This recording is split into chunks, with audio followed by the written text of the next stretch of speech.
فقد قال الله تعالى في كلامه المجيد وبرهانه التوحيد জবান খুলে পড়েন আউযু বিল্লাহি মিনাশ শাইতানির রাজিম বিসমিল্লাহির রহমানির রহিম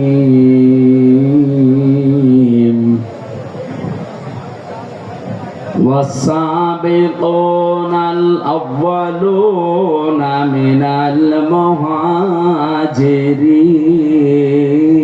والأنصار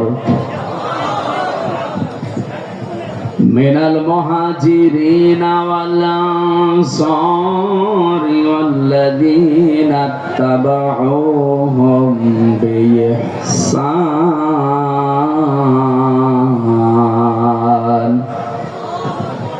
رضي الله عنهم ورضوا عنه وأعد لهم جنات تجري تحتها الأنهار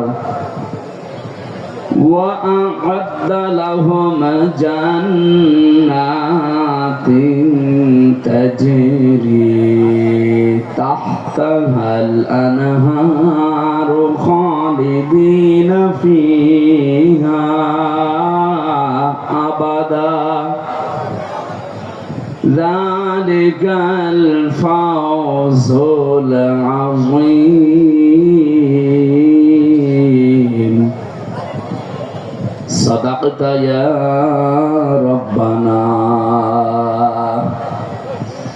عن أبي هريرة رضي الله تعالى عنه قال قال النبي صلى الله عليه وسلم اتقي دعوة المظلوم فإنها ليس بينه وبين الله حجاب رواه مسلم وقال تعالى في شان حبيبي ما كان محمد أبا أحد من رجالكم ولكن رسول الله ولكن رسول الله وخاتم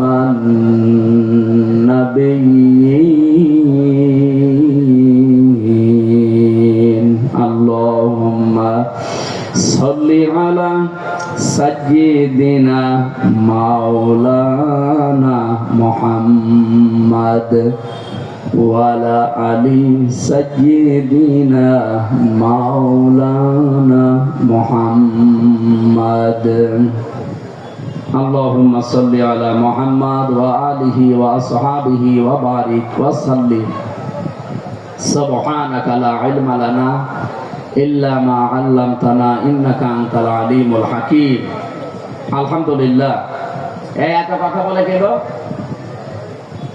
কানে যেন আওয়াজ না আসে যা করবেন ইশারায় করবেন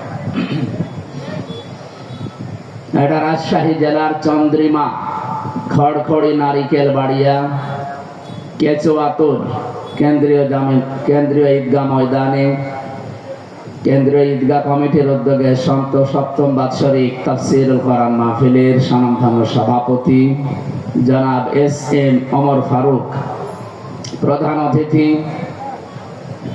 বাংলাদেশ জামাত ইসলামী কর্তৃক মনোনীত পবা মোহনপুর এই আসনের সম্মানিত নমিনি অধ্যাপক মোহাম্মদ আবুল কালাম আজাদ আতালাল্লাহু উমরাহু ওয়া বারাকাল্লাহু ফি হায়াতি আমিন।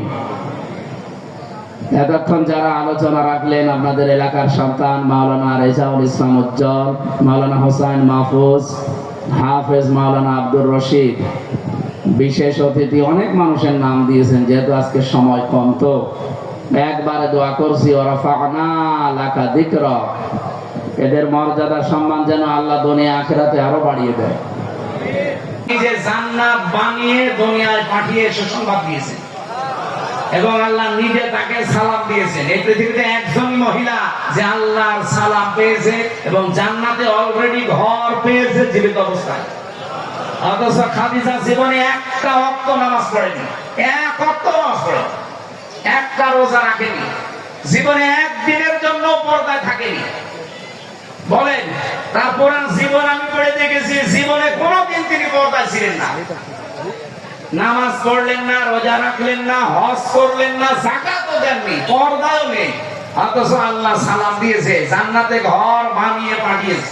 একটাই কারণ, কারণ উনি ইন্তেকালের পরে এই বিধানগুলো নাযিল হয়, এজন্য উনি মানতে পারেননি। কিন্তু আল্লাহ তাকে খুশি হয়ে সালাম দিলেন কেন? জান্নাতে ঘর বানিয়ে সুসংবাদ পাঠাবেন কেন? তারপর জীবন পড়ে দেখবেন, জীবনে এক সেকেন্ডের জন্য কোনদিন স্বামীর মনে উনি দুঃখ দেন। এরকম মহিলারা এখন ঘর ঘর। এখানে একজন স্বামী হাত তুলতে পারবেন যে জীবনে কোনদিন আমার বউ এক সেকেন্ডের জন্য আমাকে দুঃখ দেয়নি, কষ্ট দেয়নি? বলেন তো এরকম একজন? মিথ্যা কথা বললে আপনার খবর আছে ভাই, আপনি দুঃখ পাননি নাকি বউ খুশি করার জন্য মনে করছেন যে না বলে ফেলি? বউ তো নেই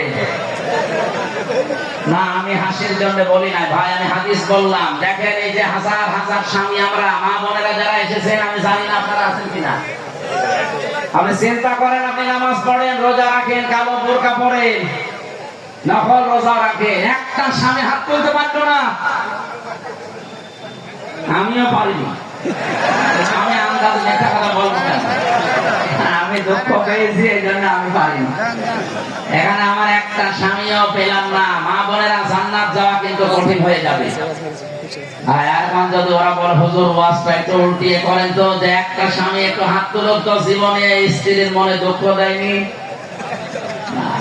বাবা শাহজালাল, এখানে হবে না হালাত না, আমাদের চরিত্র আমরা কন্ট্রোল করব। স্ত্রীর গায়ে যারা হাত তোলে, এর মতো ইতর মানুষ দুনিয়ায় নেই। হাত না তুলে, হাত তোলা একেবারে হারাম কাজ না, এখন তুলতে পারবে যদি ফরজ নামাজ না পড়ে, দরকার হয় হাত তুলবে। কিন্তু 4 জায়গায় কিন্তু মারা যাবে না, মুখে, বুকে, পিঠে, মুখে, মাথায়, মুখে, বুকে আর পিঠে, এই 4 জায়গায় স্ত্রী লোকের হাত দেওয়া জায়েজ নেই। যদি এই 4 জায়গা বাদ দিয়ে কোনো জায়গায় মারতে চান, আপনি মারবেন।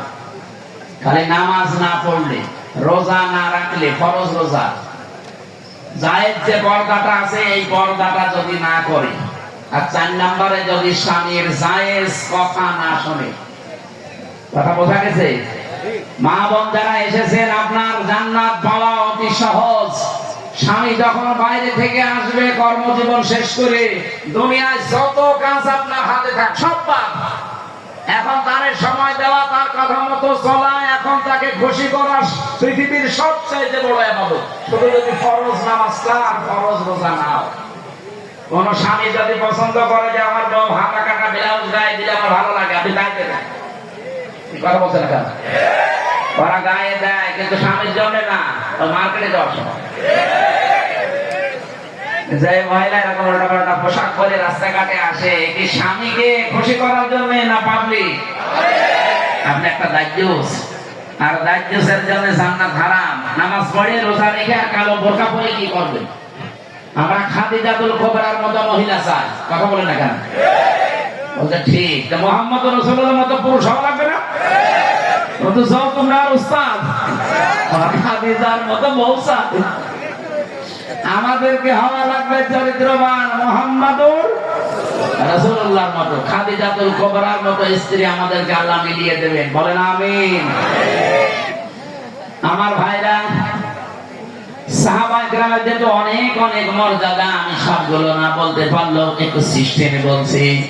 সাহাবায়ে কেরাম যেহেতু কবুল হয়ে গেছে আল্লাহর দরবারে, সাবিকুনাল আউয়ালুনা মিনাল মুহাজিরিন ওয়াল আনসার, এই পৃথিবীতে যারা উপরে গেছে আগে অগ্রভাগ এবং তাদেরকে যারা অনুসরণ করেছে মুহাজির এবং আনসারদের ভেতরে আল্লাহ পাক বলেন এই মানুষগুলো অগ্রগামী। আল্লাযীনা তাবাউহুম বিইহসান, আর এদেরকে যারা অনুসরণ করবে তাদের উপরে আমি আল্লাহর ইহসান, তার মানে আমার বানানো জান্নাত তাদের জন্য। বলেন সুবহানাল্লাহ। সাহাবায়ে কেরামকে আল্লাহর দরবারে কবুল হওয়ার পেছনে আমি এই কয়টা কারণ পুরা কোরআন থেকে হাদিস থেকে পেয়েছি। এক নম্বরে তাদের কয়েকটা গুণ আমাদের ভেতরে থাকা দরকার। এক নম্বরে পেয়েছি আল্লাহর জন্য তাদের অন্তর নিবেদিত ছিল সব সময়। আপনি যদি কাউকে ভালোবাসেন আল্লাহর জন্য বাসবেন, কাউকে যদি ঘৃণা করেন আল্লাহর জন্য করবেন, কাউকে যদি কিছু দান করেন আল্লাহর জন্য করবেন, কাউকে যদি দান করা থেকে বিরত থাকেন যে আমি দেব না করে কিছু, তাও যেন আল্লাহর জন্য হয়, ব্যক্তিগত বা পারিবারিক সামাজিক কোনো কারণে না হয়।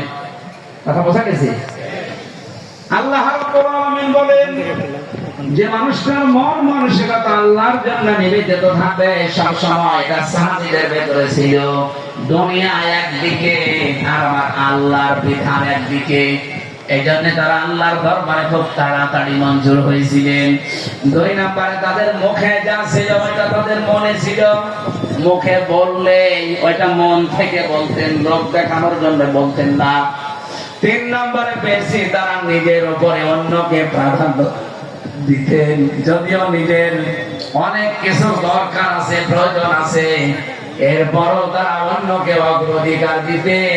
এই একটাই মাত্র কারণ, পুরাটা সাতটার ভেতরে এইটা। নিজের প্রয়োজন থাকার পরেও অন্য ভাইয়ের প্রয়োজনকে সামনে দেওয়া, অগ্রাধিকার দেওয়া। আল্লাহ পাক এত বেশি খুশি হতেন তাদের উপরে এই কারণে যে রাদিয়াল্লাহু আনহুম ওয়া রাদু আনহু, এই আয়াত তাদের জন্য আল্লাহ নাযিল করে দিয়েছেন। আল্লাহ এত